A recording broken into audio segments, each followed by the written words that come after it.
Now, what if the world's most powerful people threw a gigantic international party and no one showed up? Well, this week is the UN General Assembly, normally the Super Bowl of international diplomacy. But thanks to a global pandemic, we're seeing that made into a digital diplomacy without star players in the corridors at UN headquarters in New York.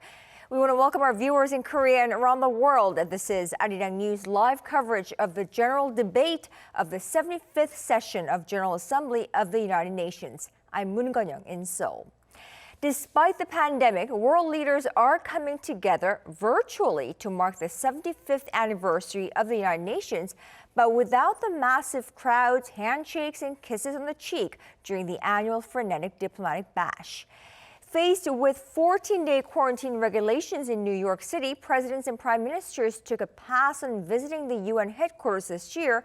Instead, their faces have been beaming into the halls from thousands of miles away through hundreds of pre-recorded remarks. Now, today, on the first day of the annual debate, nearly all permanent members of the UN Security Council speak. U.S. President Donald Trump, Chinese President Xi Jinping of China, Russian President Vladimir Putin, who rarely speaks at the UN, will be speaking in just moments from now. President of the Republic of Korea, Moon Jae-in's video statement is scheduled to take the UN stage in just moments from now, right after the King of Jordan. And in the studio with me to help us through President Moon's speech at the UN General Assembly is Dr. Song Se-ryun, Professor of Law at Kyung-hee University. Professor Song, thanks so much for joining us so late, so early in the morning. That's fine. I experienced no traffic. Yeah, well, thank you for being here. Now, isn't this quite a scene that we're seeing at the UN General Assembly this year? I mean, no traffic over there either. Right, quite a different scene. Actually, this is a good time for heads of states to get together and do respective diplomatic activities, handshakings, and slapping their backs. This is a good time to flaunt their diplomatic relations, enhance relations, and resolve issues. But at this time, I guess coronavirus has affected this profoundly, so that we see the virtual, just like the classes I'm conducting these days.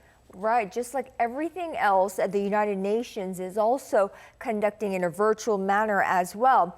Now, we did see U.S. President Donald Trump. Also, there were expectations that he will actually be there at the UN headquarters delivering his speech in person, but he didn't do that. He actually delivered it via video conferencing, pre-recorded. It was only about 6 minutes long, which is half the time of the other leaders. Many had pointed to the U.S. President Donald Trump's speech as one of the main focuses of this year's General Assembly, as it comes just weeks before the country's November presidential elections. There had been expectations that the America First President's address will likely be geared towards a domestic audience. What's your assessment of President Trump's speech? Well, I think he likes, just like his rallies, he wants great audiences and a lot of uproars and applauses and all those. Without any audiences, I think he opted to be virtual himself. I listened to his speech and somewhat expected. It sounded more like a campaign speech, but at the same time, he flaunted the peace agreement that they reached, which is clearly an accomplishment. I think what is notable was that any mention of North Korea was lacking this time. So it clearly shows that that is not in the equation in terms of how he wants to organize or put together his portfolio of accomplishments and also some homeworks going forward. Right, he took quite a swipe at China. Right. On the other side, the President Xi Jinping also made some jabs to, not even mentioning the United States, but his remarks was about a kind of destruction of the multilateral systems, protectionism, all those self-interested actions, and clearly pointing to the United States. So there were some jabbings and kind of tit for tat kind of going on between the two superpowers. And what's interesting was the other heads of states were blaming the superpowers, kind of occupying themselves in this time of crisis in their economic squabbles. So in that sense, we're seeing kind of a getting together and kind of taking sides here and there. But it was remarkable that instead of superpowers, all those other nations are fervently focusing on or stressing multilateralism, cooperation, and how this global governance system should be set up to counter the pandemics that we're experiencing and other issues like climate change. Absolutely. The UN Secretary General, for one, as he kicked off the UN General Assembly this time around, he did emphasize inclusive multilateralism. So, seeing the heads of state of U.S. and China take a swipe at one another, it's quite a scene there. South Korea's top office have said President Moon will ask for international community support for peace on the Korean Peninsula. And he is also expected to stress the importance of global solidarity in response to COVID-19. Now, do you think we can expect a groundbreaking offer regarding North Korea from the South Korean leader as he addresses the UN for the fourth time since taking office in May 2017? I think the expectation is that he will mention North Korea and some offer, whether it be directly or indirectly, regarding the situation in North Korea. They're going through a pandemic situation as well. So with the success that the South Korea is having so far anyway, dealing with the coronavirus, I think that there would be some mention of how cooperation, international cooperative efforts could be organized, including North Korea. I think that this is a kind of dicey time to make any direct offer to North Korea, seeing that North Korea has not been very responsive and very belligerent in their rhetorics towards South Korea. And also, in order for the South Korean leader to make an acceptable offer by North Korea and also by the international community, it needs to be, I suppose, agreed upon, or he needs to be on the same page with the U.S. as well, I suppose. And this is, I guess, it's really not the time for the U.S. leader to be interested in this kind of an offer, is he? Right. On the surface, the fact that Donald Trump did not mention North Korea at all, I don't think there has been any talk about the coordinated action or coordinated steps towards North Korea at this point. I think that President Moon Jae-in might try to air his usual stance, which is that rather than ostracizing North Korea, there has to be some cooperation economically so that there would be carrots and sticks approach rather than just punishing them severely. Right. As for this year's UN, of course, it's being carried out in a virtual manner. Do you think that this will work in favor or against the leaders as they work to address these different challenges that they're faced with? I think that there's a pros and cons to it. I don't think I guess one of the pros for the heads of state would be total lack of jitters because they can rehearse and retape all the important points they can make. I think that this is a good time for them to organize their thoughts and kind of air out what their prime contentions are, grievances are, and also pleas are to the nations. So in that sense, that's why I think it's moving very briskly, because their statements are very compact and there are no wasted motions of going in and up and down the podiums at this point. So in that sense, it's pretty clean. But the downside is that all those the speeches are usually followed up by the diplomatic relations, all those back of the room kind of dealings and talks and parties, of course.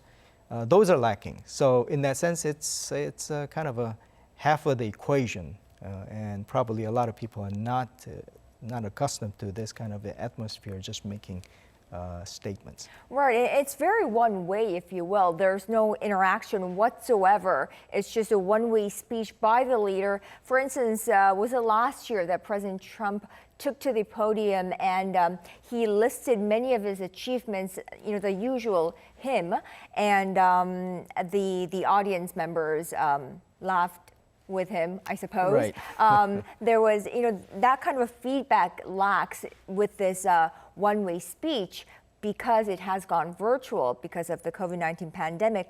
How do you think the leaders will address the COVID-19 pandemic? I mean, what are some of the things that need to be addressed during the UN General Assembly this time around with COVID-19 so prevalent at this time? As a lot of heads of state actually addressed in their speech, I think that a lot of countries need a lot of help, and also cooperation is the key. And a lot of heads of states, as if they have rehearsed it, they talked about global public goods in terms of public health and the systems. So in that sense, it would have been crucial to get together and really hammer out some ways of cooperation.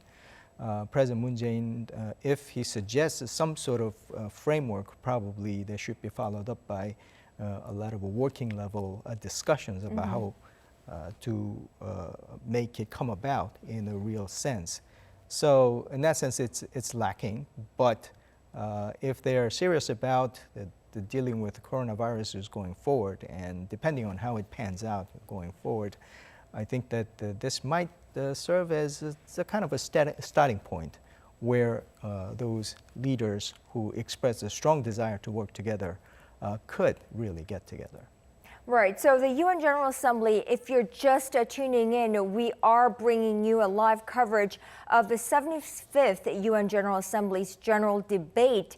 We're in day one of the General Debate. And if you're looking for the busy streets, the blocked off traffic in New York, and the many heads of state who are gathered at the General Assembly Hall, you will not be finding that this year, as the leaders will be gathered virtually at the UN General Assembly this year to be delivering their speeches by video conferencing or pre-recorded. We're in day one. President Donald Trump has given his speech rather short, by half of other leaders, about 6 minutes, where he did address his achievements. He took a swipe at China, but he made no mention of North Korea. We did see Chinese President Xi Jinping also take the podium or the screen there at the UN General Assembly Hall, where he also took a swipe at the U.S. without directly mentioning the United States by name. And the Russian president is also speaking. We're just moments away from President Moon Jae-in taking the UN General Assembly floor for the fourth time since taking office. Professor Song Se-ryung joins us. Now, as you can see, that's Russian President Vladimir Putin on the UN stage. Of course, this is also a pre-recorded version of the Russian president's speech. He rarely addresses the United Nations, so this is one of those rare chances that we get to see the Russian president take the UN stage, and this is all thanks to the fact that it's a virtual United Nations gathering. So this is the Russian president speaking to the UN, which will be followed by the Jordanian king and then President Moon Jae-in later on, and all these pre-recorded statements. Professor Song Se-ryung is with me live in the studio to help me through the speech. So, Professor Song, what are we expecting President Moon to address in his fourth time at the UN? It's a very rare occasion that the South Korean president addresses the UN 4 times during his term in office. I think he's determined to be active in the international stage. And because of the North Korea concerns, which is closely linked to what the UN is doing in terms of sanctions, and if the opportunity could be made, that should be made on the floor of the UN, either Security Council or General Assembly as well. So in that sense, I think it's a targeted effort to talk to as many UN members as possible. But this time around, probably he's thinking, has been thinking about what kind of the peace regimes that he can stress. I mean, he had been preaching on the peace agenda in the Korean Peninsula, but with the COVID-19 situation, probably he has, in a sense, lost some and gained some. What he lost was the opportunity to do a diplomatic efforts directly, but what he gained is based on the successes that Korea has. I mean, it's a qualified success. A lot of times we have not really eradicated the threats, but we've been managing it fairly well. So in that sense, Korea has something to show or something to kind of pass on in terms of the wisdom and the tactics of dealing with the COVID-19 situation. So in that sense, it could be one of the arsenals that we should work together, including COVID-19 situation, also peace issues in the Korean Peninsula, which would affect the peace situation in the region and the world. Right, so he'll definitely be sharing South Korea's response to the COVID-19 situation so far with the rest of the global community in his speech. Now, was it last year that President Moon presented his 3 principles to resolve the issue on the Korean Peninsula? Regarding the Korean War, he presented zero tolerance for war, mutual security, and co-prosperity, and he set out his vision to transform the demilitarized zone into an international peace zone. Now, how are we doing as a follow-up? How do we follow up on those principles? I think our follow-up was focused on whether we can agree with the North Korea to demilitarize it, and there was some progress, but also there was some retreat from that success recently because the tension situation has gone up a little. But I think that the offer and the design is still there. I think that the focus on how to kind of put an end to the situation of kind of stopping the war in the middle of it would be in the agenda. So that I think that at some point President Moon will say it has to be not the truce, but it has to be the end of the war with the signature of all those parties involved. So that's something that can be arguably easily done, and that could become kind of cornerstone to move forward towards any kind of peace processes and also economic cooperation. So I think that should be in the offing at some point. Right, right. It's something that we saw a flurry of diplomacy and on this side of the world in 2018 when we saw a series of inter-Korean summits, which was followed by U.S.-North Korea summit. So that's when we thought that peace and reconciliation on the Korean Peninsula was just around the corner. But that was followed by a deadlock, which continues until today. Hopefully, we'll be able to break that deadlock. But do you think the November presidential election in the U.S. will have any impact on peace on the Korean Peninsula? Well, I think that the original thinking was that this November election would be an incentive for Donald Trump to focus on the peace in the Korean Peninsula, because he wanted to tout his peace efforts in this region. But for various reasons, it didn't pan out that way. I think that if he gets reelected, probably that's something that he could focus on, because that's dangling there, that he started out as a very broad and also bold attempt to invite Kim Jong-un to talk and sit down together with the United States, which has not been done before.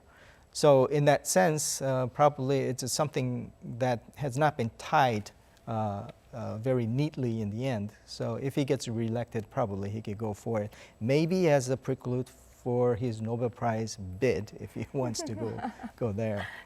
Well, President Trump seems to be rather, confident that he will get reelected. When during his speech earlier today, he did say that when we gather next year here back at the UN, we will see that our economy has prospered greatly. By his wording, he has been reelected almost already. So he seems pretty confident that he will be reelected, but we'll have to wait and see how American voters react to that. As for other issues, during the MICTA presentation, so as the chair of the MICTA, which is Mexico, Indonesia, Korea, Turkey, and Australia, so mid-level countries, as the chair of those member countries, President Moon addressed the UN yesterday, and he did talk about vaccine development for COVID-19, and not only development, but making that accessible for developing countries as well. So guaranteeing the access to vaccine, COVID-19 vaccine for developing countries as well as developed countries. How do you think this will be addressed by the UN members? I think it's a pretty good message for a lot of countries. Korea has been pretty consistent in trying to establish itself as kind of a middle power because we have rapidly accomplished the economic and also political stabilization and the democratization. So in that sense, we can look to the developed countries as a member of the OECD, but at the same time, short time ago, we were a developing countries. So in that sense, we have kind of a current contemporary wisdom and knowledge to share. So in that sense, we can play in that sense, a middle power role. And also that, of course, the success on the COVID management situation kind of add to that kind of arsenal. So in that sense, the President Moon has a pretty clear message to a lot of countries in the UN that as we understand what you're going through, a lot of developing countries, and we can share what we have done, what worked and what didn't, and also provide kind of solidarity to the efforts that they're going through. So I think it would be very relevant to many countries. And I saw that a lot of the head of state speech is reaching out to African countries. I think that's something that the Korea can look to because we have been kind of ramping up the aid packages to other countries. So on top of Asian countries, probably we can kind of spread and also expand our sites to lead other countries. Right, so definitely that's something that South Korea can do as a bridging country, a bridging state, if you will, as a country that has just undergone, as a developing country, we have just, taken off from that stage and we're looking to become a developed country. So we can act as a mediating role between those two and send and act as a mediator. Now, another thing is that the UN marks its 75th anniversary of being, and there had been a lot of talk about the role or the function of the United Nations. Now, the fact that there has been the most number of heads of state, heads of government who have gathered for the virtual UN, it says a lot about the function or the role of the United Nations. I think so. This globalized environment, there is no world government, and a close thing we can look to where if without the kind of dictatorial powers at all, the United States can provide kind of convening power and also forum so that regardless of what their economic situation is, all the countries can get together and have voice in it. Especially the General Assembly has a great significance in that it's one vote for a country regardless of how big the countries are and how powerful they are. So in that sense, there's a very equalizing forum. So in that sense, I think that the UN should be strengthened and fortified with necessary reforms to play more of a role. Because I think the recent years, I think it has become very evident and clear that we need very strong and stable global governance mechanisms so that any one country's whim will not be determining the outcome of frankly, the fate of the human race and the planet Earth. So I think there are a lot of messages. I'm glad to hear that a lot of messages are gearing towards multilateralism and how we cooperate and also how we should ramp up the solidarity between all those countries. Right, and making sure that no one country is left behind along that journey. Now, if you're just joining us, you are seeing Arirang's live coverage of the 75th UN General Assembly's annual debate. Today, on the first day of the annual debate, nearly all permanent members of the UN Security Council have spoken or are going to be speaking. U.S. President Donald Trump spoke, Chinese President Xi Jinping spoke virtually, of course, and Russian President Vladimir Putin, who rarely speaks on the UN stage, have just spoken. And President Moon Jae-in will be taking the UN stage virtually in just moments from now after the King of Jordan. So we are waiting for President Moon to speak, and which will be in about 15 minutes or so. Now, each leader has been taking about 15 minutes of their time to address the UN as the UN marks 75th anniversary of being. President Trump took about 6 minutes as he spoke from the White House. There had been expectations that President Trump may attend in person at the UN headquarters, but he did decide to join other leaders and send in a pre-recorded statement to the UN, and which was shorter than the other leaders. And I am joined by Professor Song Se-ryun here live in the studio in Seoul for this UN General Assembly.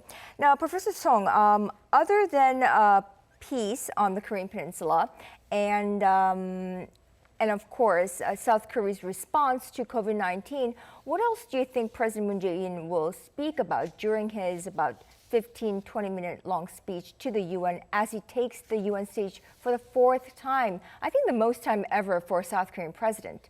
Right. I think that the President Moon Jae-in's focus is on also the economic matters as well.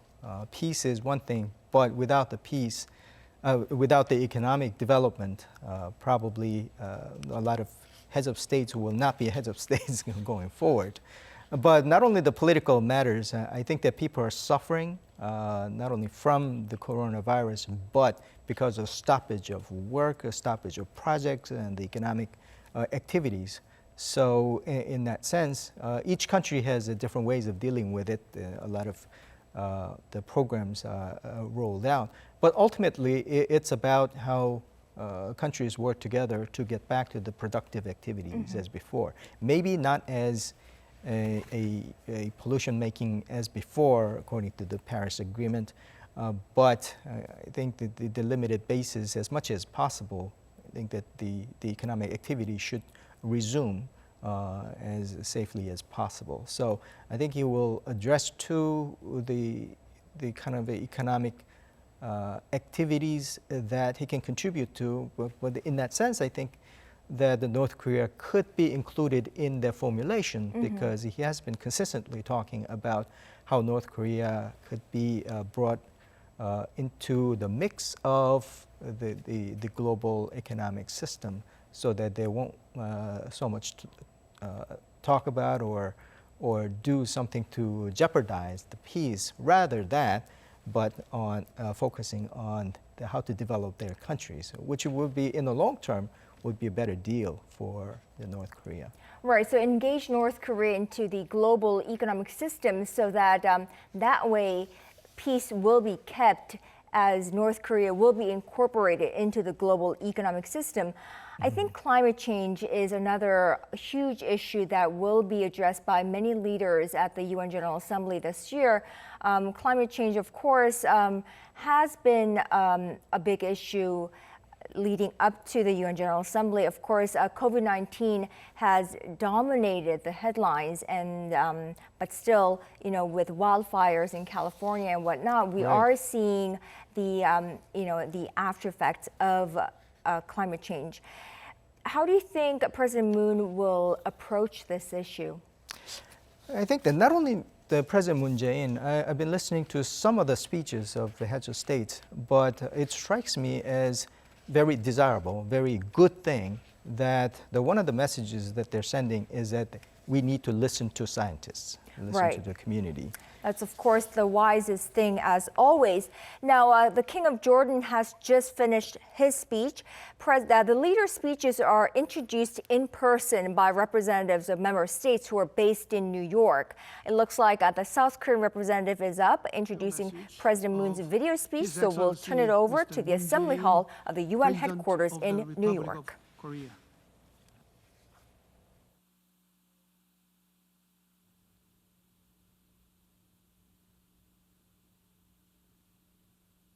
Mr. President, Mr. Secretary General, and distinguished delegates, humanity has overcome a myriad of crises to date to build a civilization we live in today.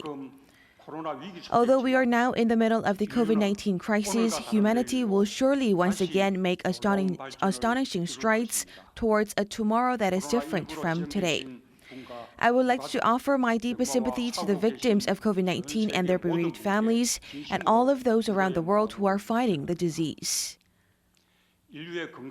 My gratitude also goes out to the medical staff, frontline workers, and staff members of international organizations who are putting themselves at risk to protect the health of humanity.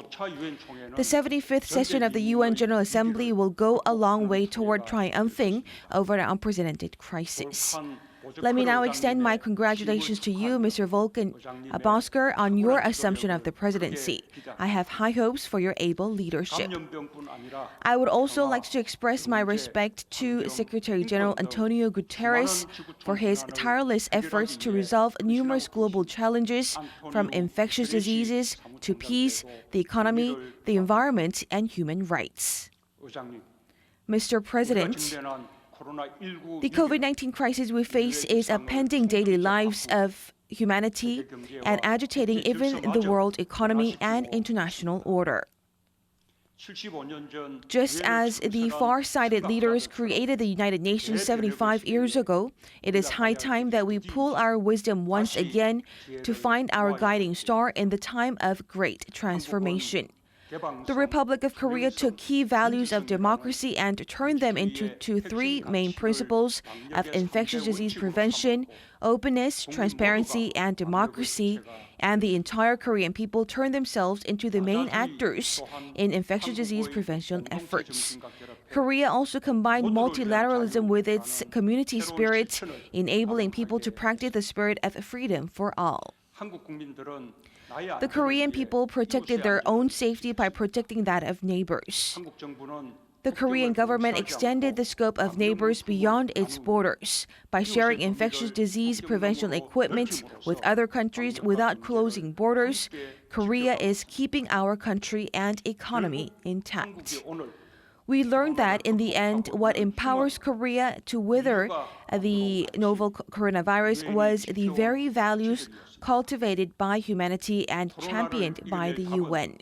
The answer to overcoming COVID-19 is not far from us. It lies in returning to the principle and the spirit of the UN Charter, that is, believing in universal values of humankind, and it also lies in marching towards a more inclusive world through multilateral action. The far-sighted leaders in the past have created the UN, dreaming of a better world, and achieved a brilliant feat of promoting universal values of humankind. In the post-COVID-19 era, the UN should be tasked with spreading these universal values even further to resolve complex global challenges such as cooperation in healthcare, economic cooperation for sustainable development, as well as climate action. The battles each and every country that has been fighting this year have clearly demonstrated that the crisis cannot be overcome by a single country alone or without consideration of their neighbors.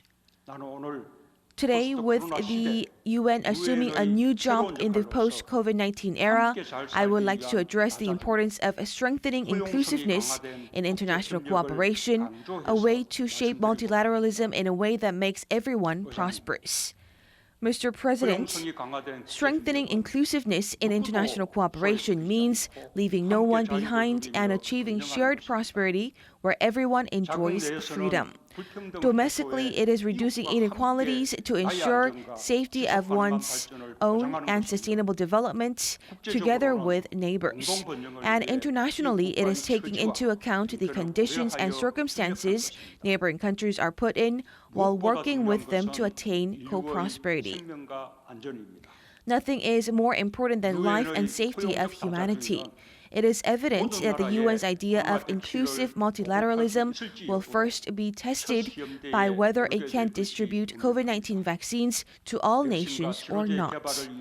We must not only enhance international cooperation for developing vaccines and treatments, but also guarantee their equitable access for all countries once they are developed.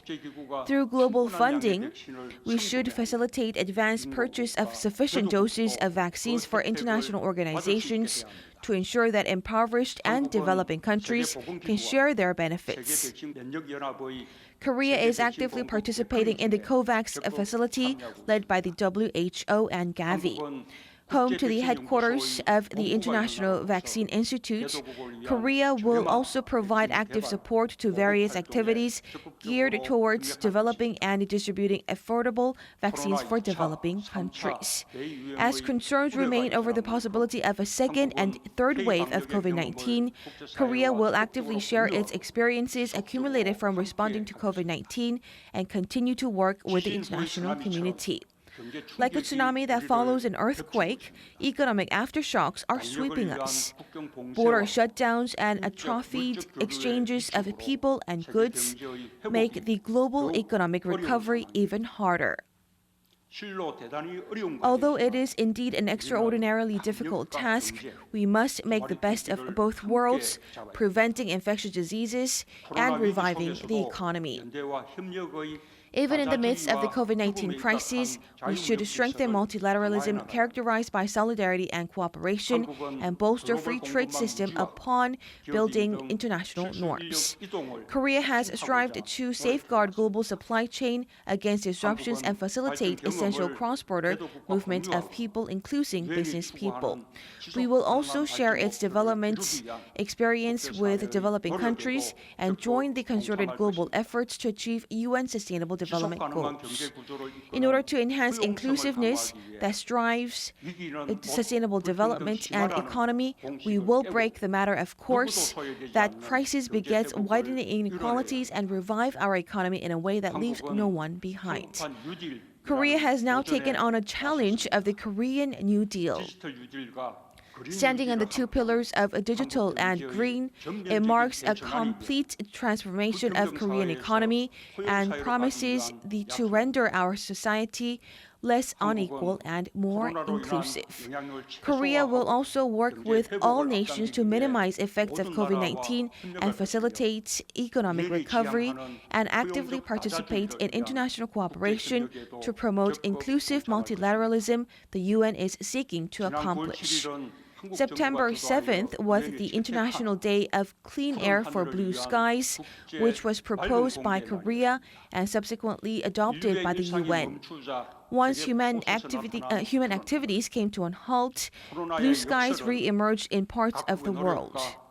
The COVID-19 has paradoxically given us hope that with the efforts of countries and international society, humanity can restore a green earth. With the UN playing a key role, I anticipate greater international cooperation to take place in pursuit of building back better and greener. Korea is also playing an active role in establishing a new climate change, for instance, by faithfully implementing the Paris Agreement. By renewing nationally determined contributions, we will submit to the UN our fresh national greenhouse gas reduction targets by 2030 by the end of this year. By devising a long-term low greenhouse gas emission development strategy, we will also work with the international community in realizing a low-carbon society by 2050. In order to respond to climate change with success, promoting inclusiveness in international cooperation is indispensable. It is impossible for developing countries still in the progress of industrialization to instantly catch up with advanced countries. Starting with recognizing the glaring gaps, developed countries should make greater efforts to find the optimal solution. As a bridging state connecting developed and developing countries, Korea will actively participate in climate action and faithfully share our unique development experience with developing countries. Next year, Korea will hold the second P4G summit in Seoul, which will serve as an occasion to affirm the importance of global solidarity in responding to the issue of climate change. Mr. President, the region in utmost urgent need of the spirit of the UN to realize world peace is indeed the Korean Peninsula. The Republic of Korea has been steadfast in seeking inter-Korean reconciliation and is making relentless efforts to achieve denuclearization and establish permanent peace on the Korean Peninsula. With the support and encouragement extended by the global community, Korea was able to successfully host Pyeongchang Olympic Winter Games as Peace Olympics joined by North Korea, and it also led to 3 inter-Korean summit meetings. The U.S.-North Korea summit brought by bold decisions from the leaders of both sides, proved that the peace progress can progress through dialogue. At the UN General Assembly last year, I presented the 3 principles to resolve the issues related to the Korean War. They were zero tolerance for war, a mutual security guarantee and co-prosperity, and set out my vision to transform the demilitarized zone into an international peace zone. However, peace on the Korean Peninsula is still in the making, and the changes that used to be brimming with hopes have all stalled. However, the Republic of Korea will continue the dialogue. What all of us need to do is to take one more step forward. My belief remains unchanged that we can achieve denuclearization and bring lasting peace on the Korean Peninsula with international community's continued support and cooperation. At the end of the day, the South and the North are bound by a single community of life, intertwined by mountains, rivers, and seas stretching across the two sides. When one is exposed to infectious diseases or natural disasters, so is the other. Require the two to cooperate to overcome these challenges. Inter-Korean cooperation in disease prevention and control and public health will also trigger dialogue and cooperation in the process of building a peaceful Korean peninsula. Today, the world is expanding the concept of security from traditional security of preserving territorial integrity to comprehensive security. The world has been joining forces to respond to non-traditional security threats, from disasters and catastrophes to terrorism and cybersecurity, and to fight international crimes.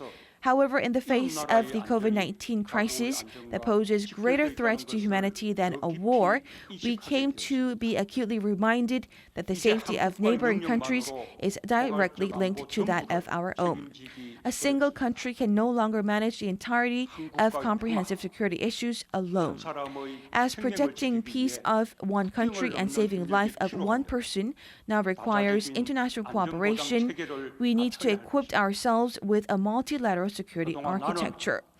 So far, I have spoken about a peace economy that benefits both Koreas and makes everyone prosperous, and also have been stressing the need for inter-Korean cooperation in disaster response and healthcare.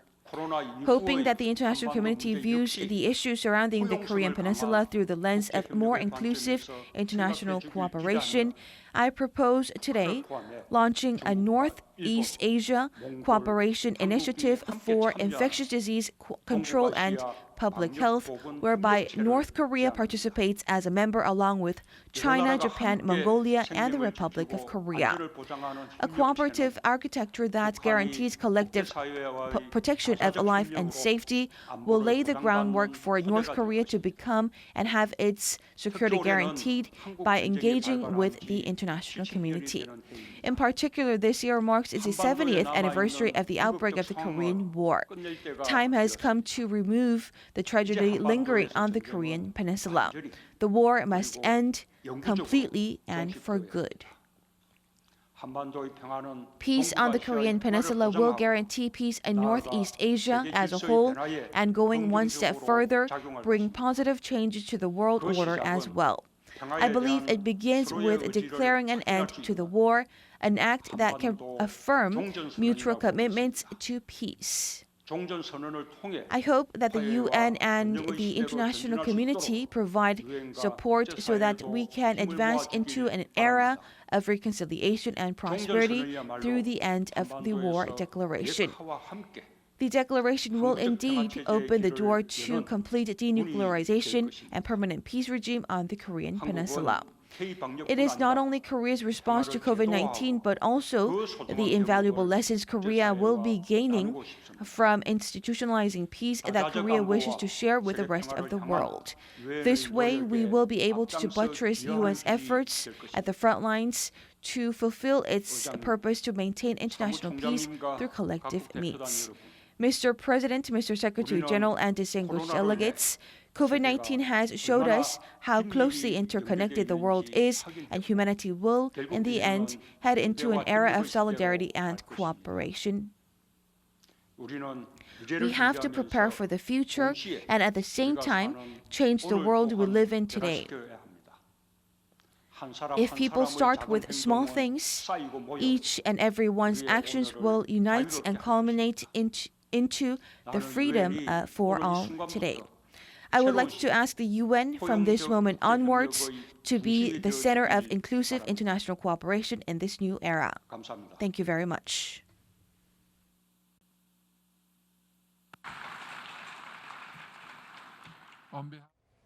And that was South Korean President Moon Jae-in addressing the 75th UN General Assembly. Now, President Moon evened out his 17-minute-long speech to touch upon Korea's response so far to COVID-19, highlighted strengthening inclusive multilateralism by first enhancing international cooperation for developing vaccines and treatments for COVID-19, but also guaranteeing their equitable access for all countries. He also addressed climate change, saying that as a bridging state, Korea will actively participate in climate action and share its development experience with developing countries. Now, on what's been front and center of our attention, peace on the Korean Peninsula, President Moon proposed launching a Northeast Asia Cooperation Initiative for infectious disease control and public health, inviting North Korea to participate as a member, along with China, Japan, Mongolia, and South Korea. Then he went on to seek the UN and the international community's support in advancing into an era of reconciliation and prosperity through the end of war declaration. Professor Song, your thoughts on the president's speech? I think he hit all the major themes that we talked about even before he went on the podium: public health, economy, climate change, and peace in Korean Peninsula, all couched in the language of how international cooperation is needed in each of the points in terms of how we should enhance solidarity and also work together. And I think that when he said he realized how closely we're interconnected with the world, I think it echoes a lot of other heads of states' sentiment. So in that sense, it's remarkable that the key theme is that we're interconnected and we have to work together not only in public health, but economy and peace and security areas. So in that sense, he was very the middle of the road, very reflecting common sentiment of the world leaders, but because of the COVID-19 situation that we have been managing, probably in that sense, some convincing speech was there. Absolutely. Now let's take a step further. Joining me live via Skype is Stephen Norper. He's a senior advisor to the UN program in support for Northeast Asia and professor at Columbia University. Dr. Norper, welcome to the show. Oh, thank you, Jen. Now, before we delve into President Moon's speech, as an advisor to the UN for Northeast Asia and as someone who's been involved with UNGA for many, many years, and as a New Yorker, how is this year different from all the previous UN General Assemblies? Well, it clearly feels different given the fact that this is largely done online, except for senior United Nations staff and a few senior delegates. In many ways, it's more interesting because the statements are compact. They're very focused, as we've just heard. Some have leaned forward in interesting ways. So despite some criticism by some officials and some press that it seems less effective, of course you're missing the personal contact time between and among diplomats. It actually has had some beneficial aspects in terms of focus and in terms of some brevity with the statements that lead us forward. So interesting. And of course, it's all pandemic focused. So it's addressing the issue of the day. Absolutely. Now, on to President Moon's fourth address to the United Nations. I would normally ask you to help us read between the lines, but it stands out too much for us to go unnoticed. End of war declaration. What do you make of this, and how do you think this will be received by the members of the UN, the US, China, and North Korea?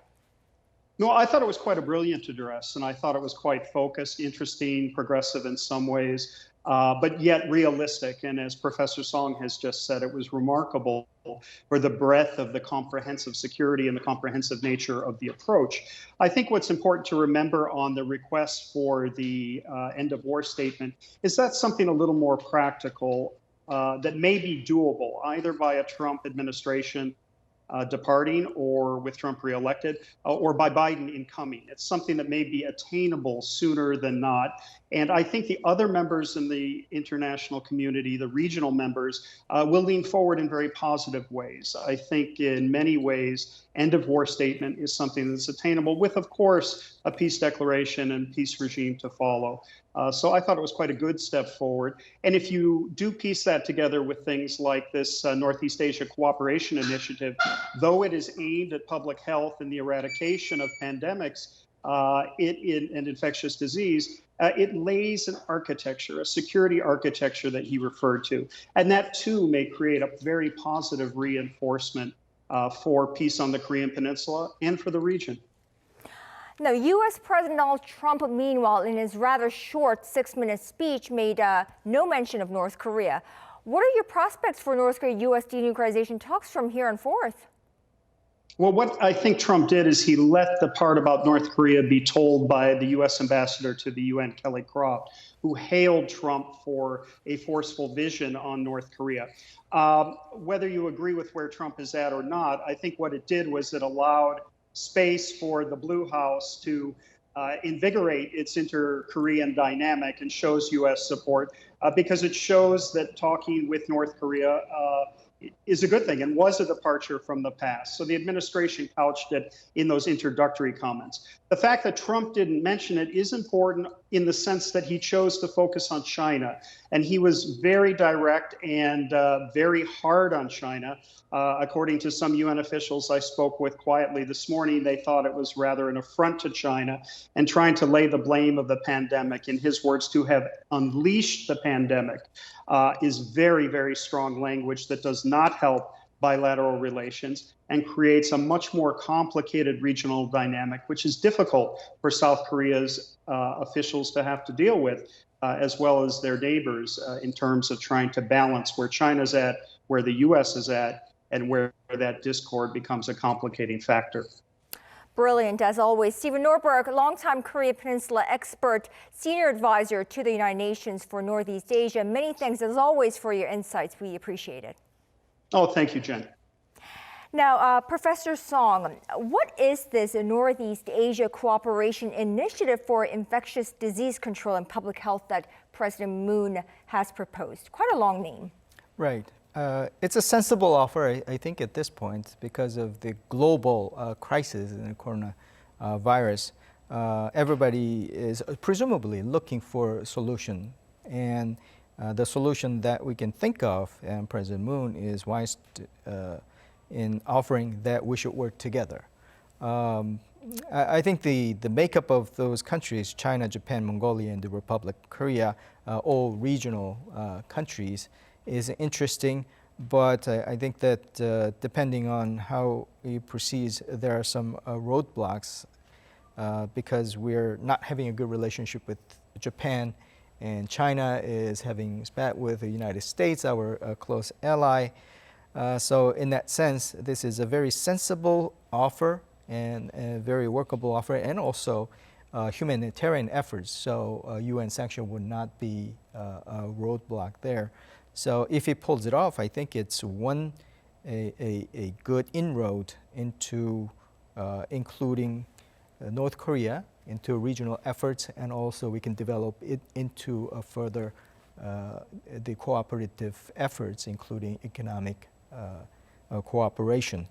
So I think that is a sensible and good efforts, but I think as everything else, whether we kind of muster through the diplomatic hurdles that we have in some of the countries in there, and how we gather a international support for these efforts. Right, so and a good enough effort, a good proposal, but will we be able to realize this is quite another question. All in all, your assessment of the overall speech? I think, as you mentioned, this is pretty historic that the Korean president is making a speech on a regular basis, and also pretty good message that we need in times of global challenges that we are facing, pandemics, climate change, and economic issues. So I think that this is something that President Moon Jae-in has been kind of increasing his presence in a international community. I think the always a homework has been how to make the significant progress in his most important prize, which is a relationship with North Korea, and how we bring them out from their belligerent posturing into more be mixed into, fold into the economic and peace-oriented side.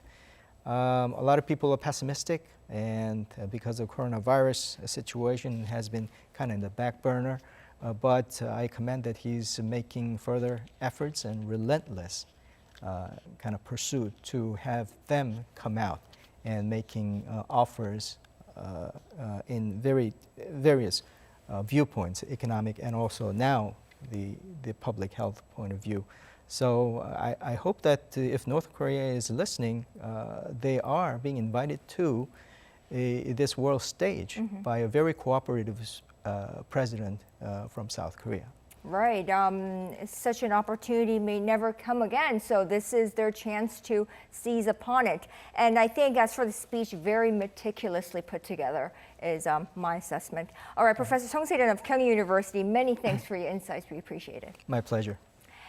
And that wraps up Arirang's special live coverage of South Korean President Moon Jae-in's fourth address to the United Nations General Assembly. I'm Moon Gun-young. Thank you for watching, everyone. Tune in to Arirang News at 6 a.m. Korea time.